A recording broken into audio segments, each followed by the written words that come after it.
सुबह का वक्त है। एक घूंघट वाली लड़की आकर रुकती है।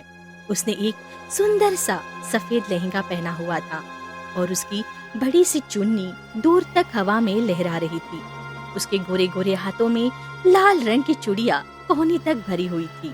उसके पास बेचने के लिए भी बहुत सारी लाल रंग की चूड़ियां थी।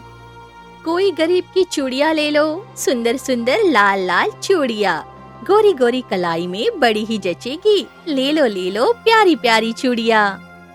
उन चमकती हुई लाल चूड़ियों को देखकर गांव की दो सहेलियां राधा और मीरा दौड़ती हुई आ जाती है। अरे मीरा देखना कितनी सुंदर सुंदर लाल लाल चूड़ियां है ना?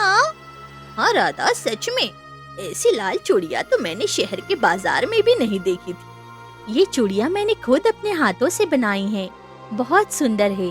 आओ मैं इन्हें अपने हाथों से तुम दोनों को पहना देती हूँ। फिर रूहानी बड़े प्यार से राधा और मीरा को वे लाल चूड़ियां पहना देती है। दोनों लड़कियां खुश हो जाती है। सच में चूड़ी तो बहुत ही प्यारी लग रही है। चलो मीरा, हम बाकी लड़कियों को भी ये दिखाते हैं। चलो, मेरा ये कार्य पूरा हुआ। राधा और मीरा घर लौट रही थी कि तभी रास्ते में अचानक उनके दोनों हाथ सोने के भारी पत्थर जैसे बनने लगते हैं। मीरा, मीरा, ये देखना, ये क्या हो रहा है? मेरे हाथ अचानक इतने कड़े और सोने जैसे क्यों चमक रहे हैं? कोई तो बचाओ। अरे राधा, मेरे हाथों को भी कुछ हो गया है। अरे ये चूड़ियां हाथ से निकल ही नहीं रही है। क्या हमारे हाथ पत्थर के हो रहे हैं? मुझसे तो हाथ उठ भी नहीं रहा है। मेरे हाथ तो चल भी नहीं रहे मीरा, ये बिल्कुल बेजान हो गए हैं। हमें कोई तो बचाओ।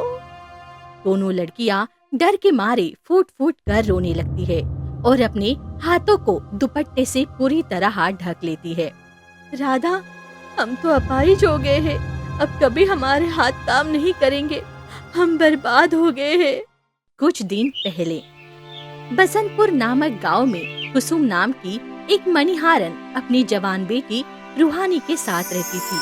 वो कड़ी मेहनत करके चूड़ियां बनाती और उन्हें रोज गांव में घूम घूम कर बेचा करती थी। एक दिन रोज की तरह वो चूड़ियों की टोकरी लेकर गांव की गलियों में आवाज लगा रही थी।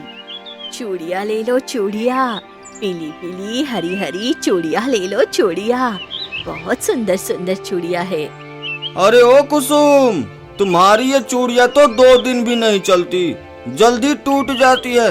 भला तुमसे कौन चूड़ियां खरीदेगा?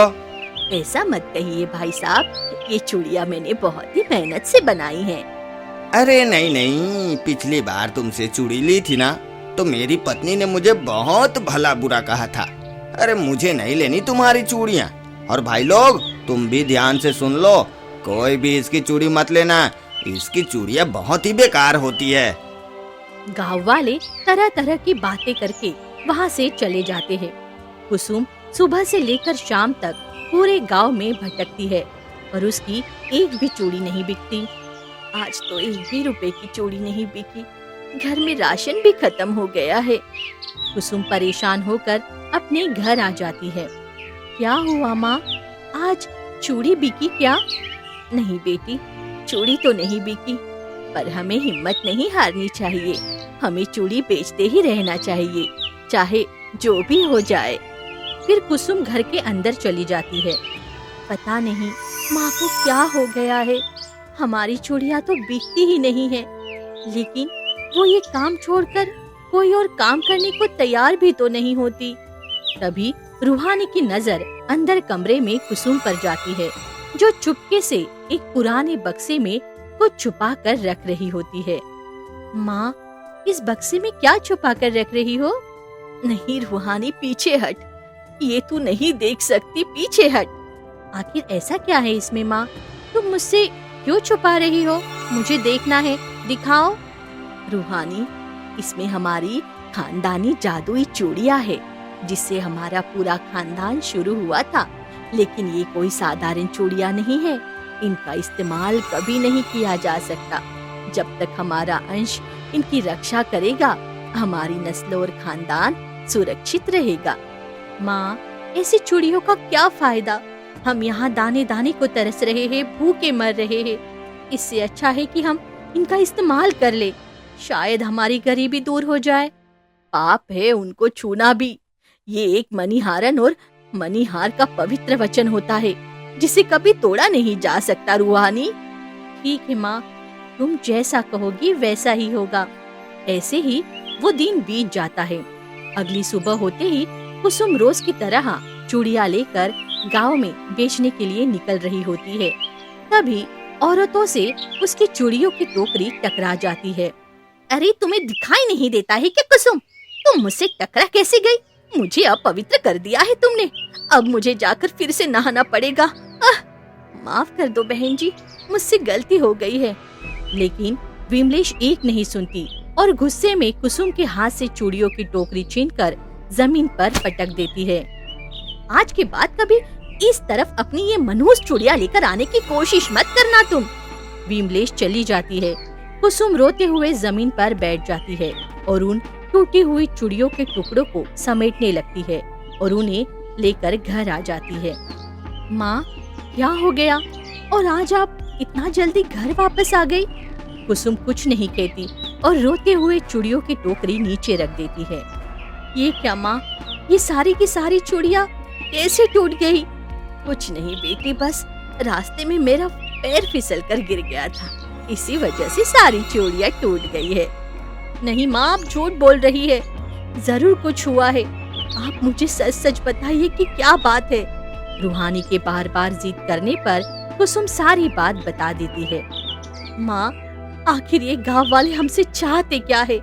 वे आपसे इतनी नफरत क्यों करते हैं? बेटी रहने दो, अगर उन लोगों को हमें तड़पा कर ही खुशी मिलती है तो इसमें हमें क्या कर सकते हैं बताओ। अब हमारे नसीब का खेल है बेटा। फिर कुसुम उदास मन से घर के अंदर चली जाती है। ऐसे ही कुछ दिन और बीत जाते हैं। भूख और तनाव के कारण कुसुम धीरे धीरे बहुत बीमार पड़ने लगती है। माँ, अब तो आपकी तबीयत बहुत ज्यादा खराब हो गई है और कब तक इस तरह भूखे पेट रहेंगे? अब से आप चूड़ियां बेचने बिल्कुल नहीं जाएंगी, मैं जाया करूंगी।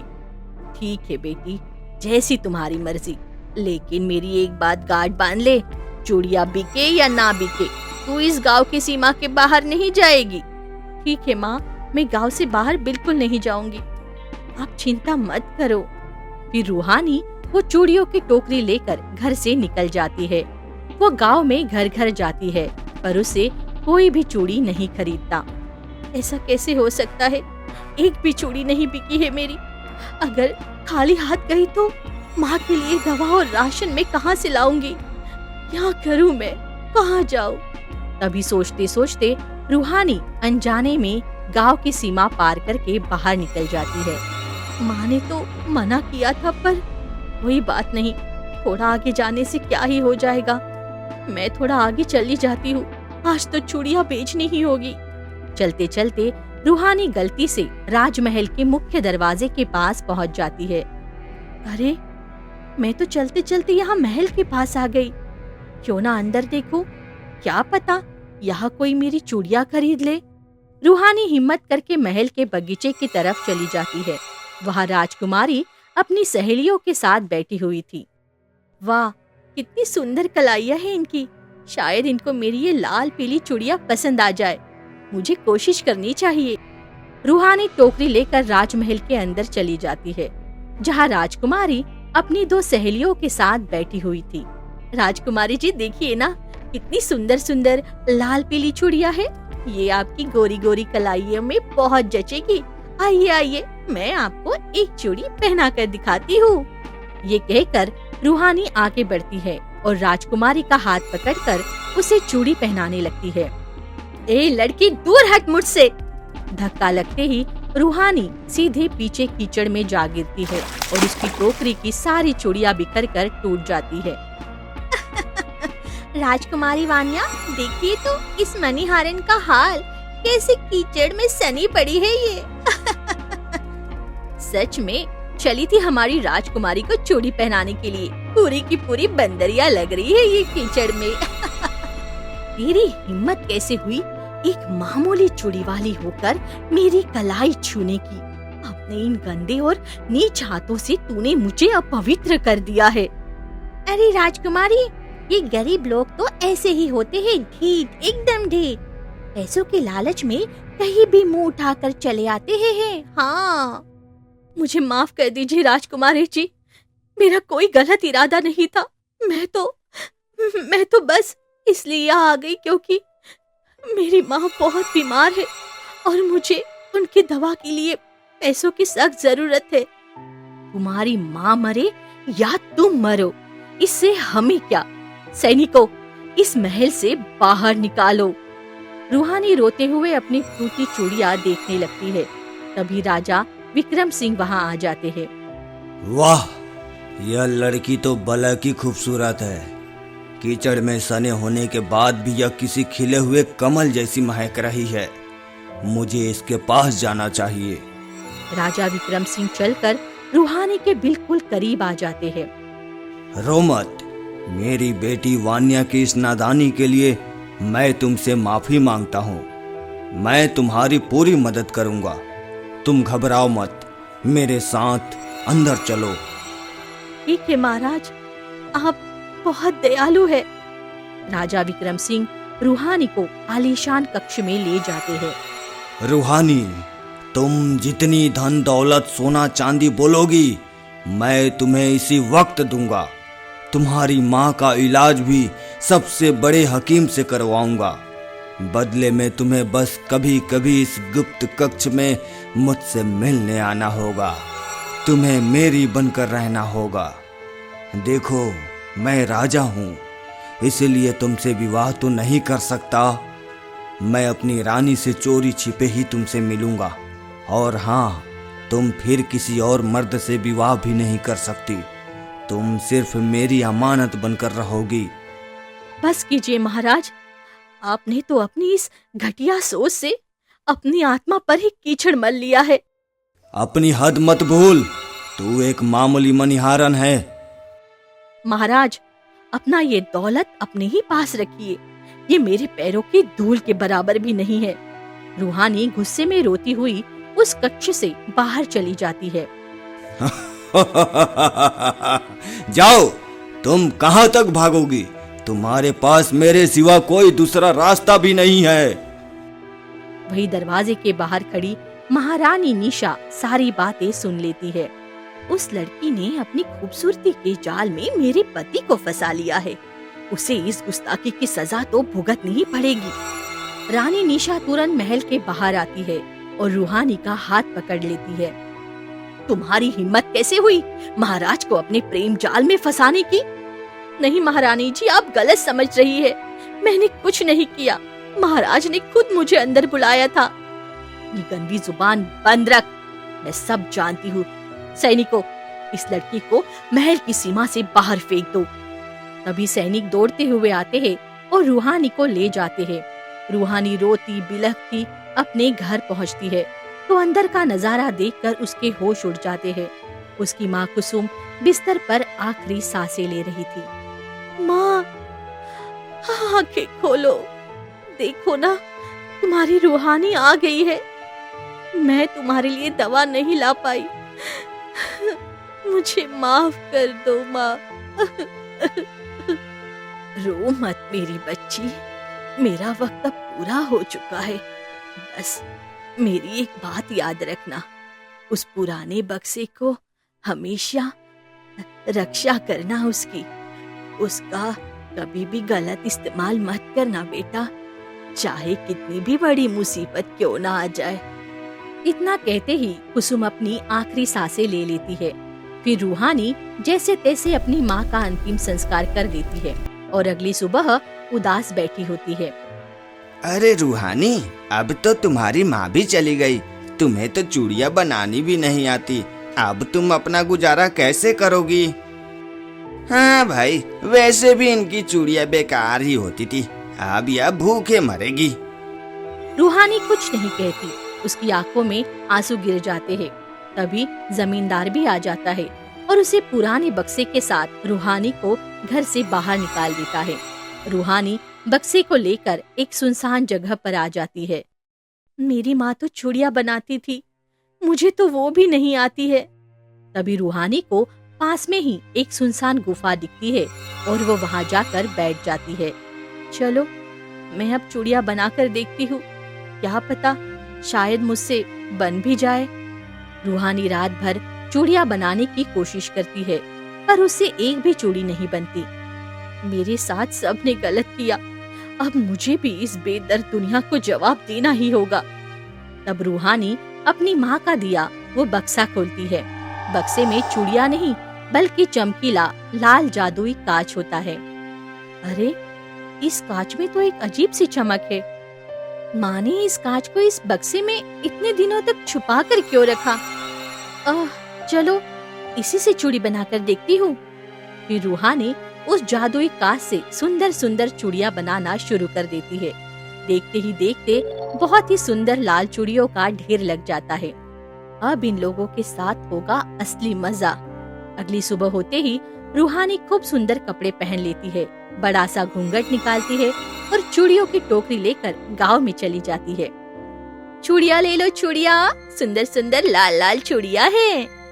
चूड़ियां देखते ही गांव की सभी लड़कियां और औरतें वहां आ जाती है। अरे ये चूड़ियां कैसे दे रही हो? ये वही विमलेश है ना जिसने मेरी माँ का अपमान किया था। आज मेरी ही चूड़ियां खरीदने आई है ये। रूहानी बिना कुछ बोले विमलेश और बाकी लड़कियों को चूड़ियां दे देती है और वहाँ से मुस्कुराते हुए सीधे राजमहल की तरफ निकल पड़ती है। तभी राजकुमारी वान्या की नजर उस पर पड़ती है। अरे वो देखो, वो तो कोई मणिहारन लग रही है। उसकी चूड़ियां कितनी खूबसूरत है। उसके हाथों में लाल चूड़ियां और उसके कपड़े किसी अप्सरा से कम नहीं लग रहे हैं। चलो चलो हमें भी ये चूड़ियां लेनी है। राजकुमारी वान्या भागकर रूहानी के पास आ जाती है। सुनो मणिहारन, मुझे तुम्हारी ये लाल रंग की चूड़ियां चाहिए, ये तो बहुत खूबसूरत है। हाँ राजकुमारी जी, क्यों नहीं, मैं खुद आपको ये चूड़ी अपने हाथों से पहना देती हूँ। रूहानी वो जादुई चूड़ी लेकर राजकुमारी वान्या के हाथों में पहना देती है। राजकुमारी, ये चूड़ी तो आप पर बेहद ही खूबसूरत दिखेगी। आप ये चूड़ी और मुझे कभी भूल भी नहीं पाओगी। फिर रूहानी वहाँ से रहस्यमय तरीके से चली जाती है। तभी अचानक राजकुमारी वान्या के हाथ सोने के बनने लगते हैं। अरे ये क्या, मेरा हाथ सोने का क्यों बन रहा है? अरे नहीं, ये क्या हो रहा है? बेटी ये क्या, तुम्हारे हाथों को क्या होता जा रहा है? पता नहीं माँ, एक घूंघट वाली मणिहारन चूड़ी लेकर आई थी। मैंने बस उसकी चूड़ी पहनी और देखा कि मेरा हाथ सोने जैसा कठोर होते जा रहा है। नहीं, ऐसा नहीं हो सकता। मेरी बेटी का हाथ ऐसे कैसे बेजान हो सकता है? महाराज जल्दी देखिए, हमारी बेटी को कुछ भी हो रहा है। कुछ तो करिए, पर ठीक कर दीजिए इसे। चिंता मत करो निशा, हमारी बेटी को कुछ नहीं होगा। हकीम को बुलाओ। महल में सब परेशान हो जाते हैं और वो दिन बीत जाता है। अगली सुबह महाराज विक्रम सिंह राजमहल में बैठे होते हैं कि तभी एक सैनिक आता है। महाराज, कोई तोड़ नहीं मिल रहा। सभी वैद्य ने भी हाथ खड़े कर दिए हैं। नहीं नहीं नहीं नहीं, ऐसा कैसे हो सकता है? इतने में वहाँ राधा और मीरा भी आ जाती है, जिनके हाथ भी पूरी तरह सोने के बन चुके थे। यह क्या, तुम दोनों के साथ ये क्या हुआ है? महाराज, एक घूंघट वाली चूड़ी वाली जा रही थी, उसी से मैंने और मीरा ने चूड़ी पहनी थी और तब से हम दोनों के हाथ ऐसे बेजान हो गए हैं। अरे यह तो बहुत बड़ी घटना हो रही है। मुझे इसे कुछ भी करके रोकना होगा। चलो निशा, हमें अपने गुरुदेव के पास जाना ही होगा। फिर विवान तेज कदमों से घने जंगलों को पार करते हुए उसी साधु महाराज की कुटिया पर पहुंच जाता है। आओ राजा, आओ। महाराज, आप तो अंतर्यामी हैं, आप सब जानते हैं। मेरी पुत्री का हाथ सोने की तरह कठोर होता जा रहा है और साथ में राज्य की कई सारी लड़कियों का भी यही हाल है। यह तुम्हारे ही कर्मों का फल है राजा। हमने ऐसा क्या पाप किया है साधु महाराज? हमें तो कुछ समझ ही नहीं आ रहा है। याद करो उस गरीब लड़की को जो एक बार सुंदर चूड़ियां लेकर तुम्हारे राजमहल आई थी। तुम सबने मिलकर उसके साथ जो बुरा और अमानवीय व्यवहार किया ना, उसी का परिणाम अब तुम्हारी औलाद को भुगतना पड़ रहा है। महाराज, मैंने जो गुनाह किया है उसकी सजा मेरी मासूम बेटी को मत दीजिए। अब तो वक्त ही इसका उपाय ढूंढेगा राजा। समय से पहले कोई कुछ नहीं कर सकता। साधु महाराज अपने ध्यान में चले जाते हैं। राजा और रानी उदास होकर वापस राजमहल आ जाते हैं। ऐसे ही कुछ दिन और बीत जाते हैं और लड़कियों के हाथ पत्थर होने वाली बात पूरे राज्य में आग की तरह फैल जाती है।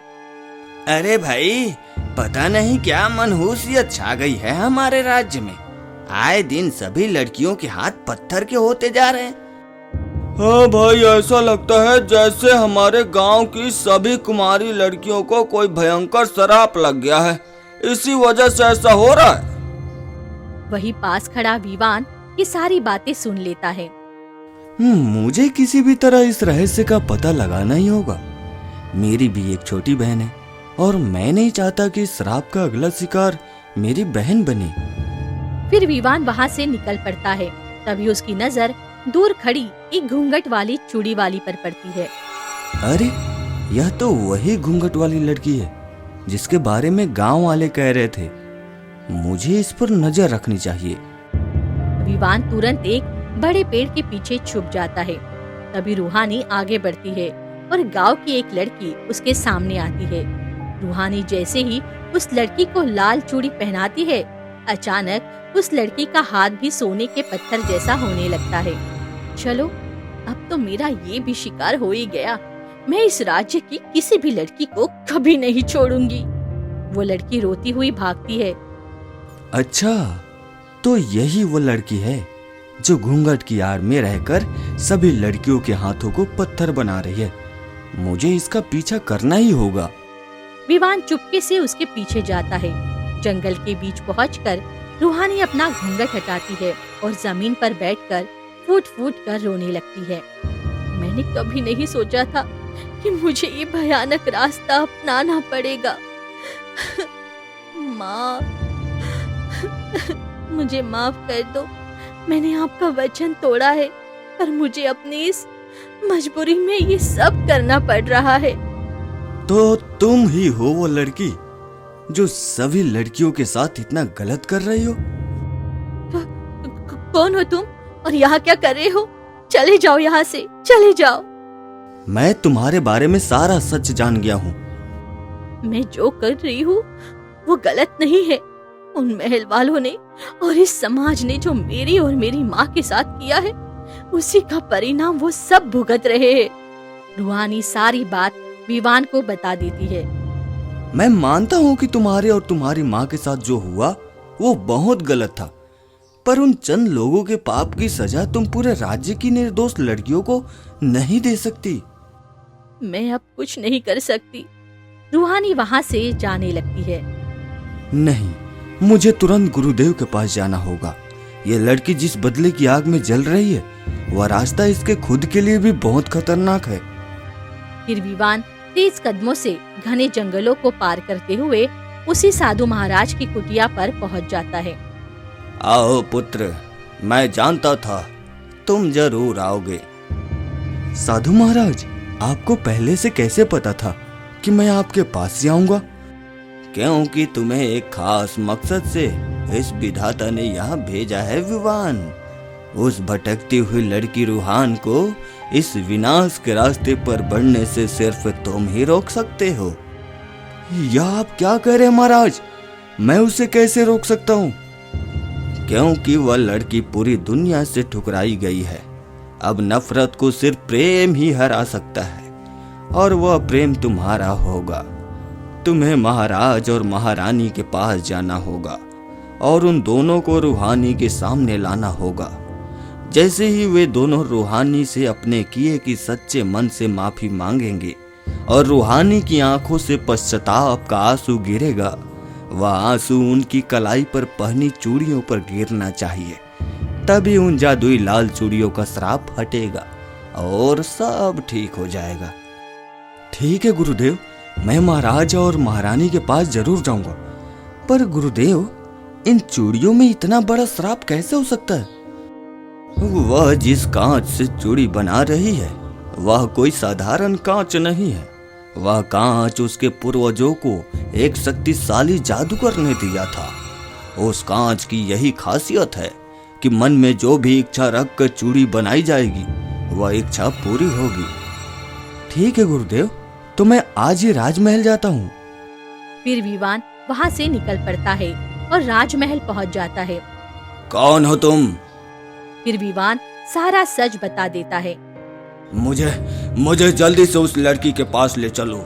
मैं अपने किए पाप के लिए उससे माफी मांगना चाहता हूँ।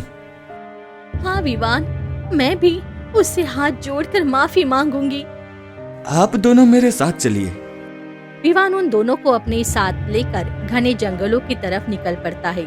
जंगल में एक शांत तालाब के किनारे रूहानी उदास बैठी कोई पुराना गाना गुनगुना रही होती है। रूहानी, देखो तुमसे मिलने कौन आया है।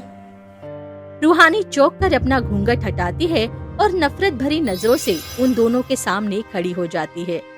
मुझे माफ कर दो रूहानी, मैंने उस वक्त वासना के अंधेपन में तुम्हारे साथ बहुत गलत सलूक किया। मुझे ऐसा पाप नहीं करना चाहिए था। मेरी बेटी को ठीक कर दो। हाँ रूहानी, मुझसे बहुत बड़ी भूल हो गई जो मैंने बिना सोचे समझे तुम पर लांछन लगाया। मुझे अब आप दोनों के इन झूठे आंसुओं से कोई फर्क नहीं पड़ता। आप इस राज्य के महाराज और महारानी होकर भी इतने गिरे हुए शब्दों से मुझसे बात कर रहे थे। रूहानी, भगवान के लिए इन लोगों को माफ कर दो। तुम खुद एक लड़की हो। सोचो, किसी लड़की का पूरा शरीर अगर जीते जी पत्थर का बन जाए तो वह तिल तिल कर मर जाती है। अपनी माँ को याद करो रूहानी। तुम्हारी माँ इस वक्त तुम्हें आसमान से देख रही होगी तो वह भी तुम्हारी इस नफरत से खुश नहीं होगी।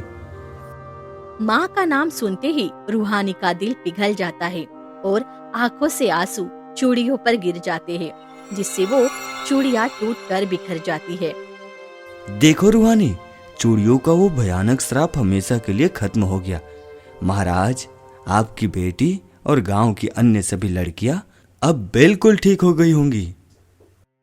रूहानी, अगर तुम चाहो तो मैं तुमसे विवाह करके अपना एक नया जीवन तुम्हारे साथ बिताना चाहता हूँ। जिस लड़की ने इतना सब सहा हो, मैं उसे जीवन भर की खुशियां देना चाहता हूँ।